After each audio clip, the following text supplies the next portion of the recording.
डोडा unit की जानिब से हिल काउंसिल करगिल में शानदार कामयाबी को लेकर जश्न मनाया गया।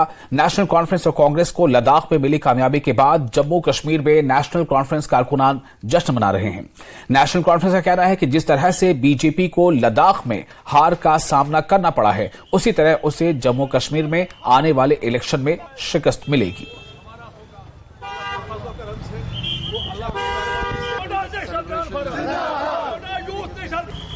हमारा देश है। हिल डेवलपमेंट कौंसिल का ये जो चुनाव हुआ 2019 के बाद पहली मर्तबा करगिल में, वो निशानदेही देता है इस बात की कि कैसे उनकी यहाँ जो टाइम फिश मुश्किलों को दूर करने के लिए हमको इत्तेहाद करना चाहिए, और जहाँ जहाँ भी इत्तेहाद इंशाअल्लाह ताला हो जाएगा हम कामयाब हो जाएंगे। इंडिया अलायंस की शुरुआत है पूरे देश के लिए। जिस तरीके से कल जो चुनाव हुए और जो रिजल्ट आए हैं कल, और सिंगल लार्जेस्ट पार्टी जो जम्मू कश्मीर नेशनल कॉन्फ्रेंस वहाँ से आई है, और उसी का जश्न आज आपने यहाँ डोडा के अंदर देखा पूरे जोश खरोश से। और पूरे ये एक मैसेज है आप जम्मू कश्मीर की आवाम के लिए भी और पूरे देश के लिए। 19 के बाद जो पहली बार इलेक्शन हुए हैं और उसमें एनसी को कितनी बढ़त मिली है, और इसके साथ साथ जो इंडिया अलायंस हमारे इन्होंने बनाया है, बाकी पार्टियों ने मोदी को हटाना है, देश को बचाना है, उसकी ये पहली जीत है। और इसके साथ साथ आप देखोगे कि आगे अगर ये कल इलेक्शन लॉन्च क्यों नहीं कर रहे हैं, यही एक कारण था कि इन्होंने ये टेस्ट किया, और अब इनको पता चल गया कि हमारे पास कुछ। और सिडको के ठसगाम ठवेना में नेशनल कॉन्फ्रेंस की जानिब से एक रैली निकाली गई। लोगों ने हिल काउंसिल करगिल के इंतखाबात में पार्टी की जीत का जश्न मनाया।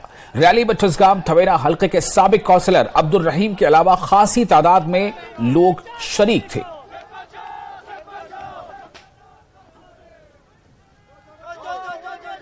तो इस जीत में आपको कैसे चैलेंज करना पड़ा?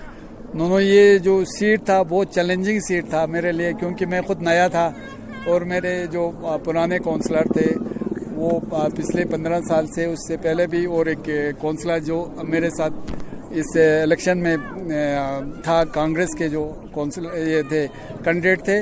और सबसे इम्पोर्टेंट चीज़ ये थे, सिर्फ मैं अकेला एक साइड था, बाकी जो हमारे बीजेपी के प्रॉक्सी कैंडिडेट थे, हालांकि वो बीजेपी का नहीं बोलते, मगर हमें पता है उनको मैंडेट का पैसा भी मिला है, सब मिला है, मगर वो घबरा रहे थे या उसको शाय हो रहा था, शर्मा रहे थे कि मैं बीजेपी का कैंडिडेट बोलने में।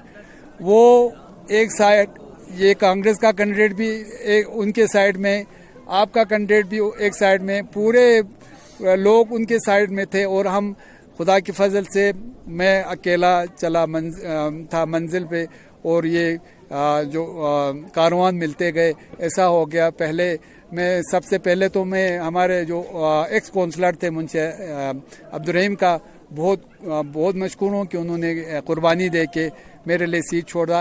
उन्होंने एनसी के हाई कमांड का कहा हुआ मान के, जो एनसी के हमारे करगिल के ज़ोमा थे या हमारे हाई कमान थे, उन्होंने इस साल मेरे ऊपर ये जिम्मेवारी दी, तो बखूबी उन्होंने मेरे हक में अपना मुहिम चला के विड्रा करके और मुझे इस यहाँ तक पहुँचा दिया।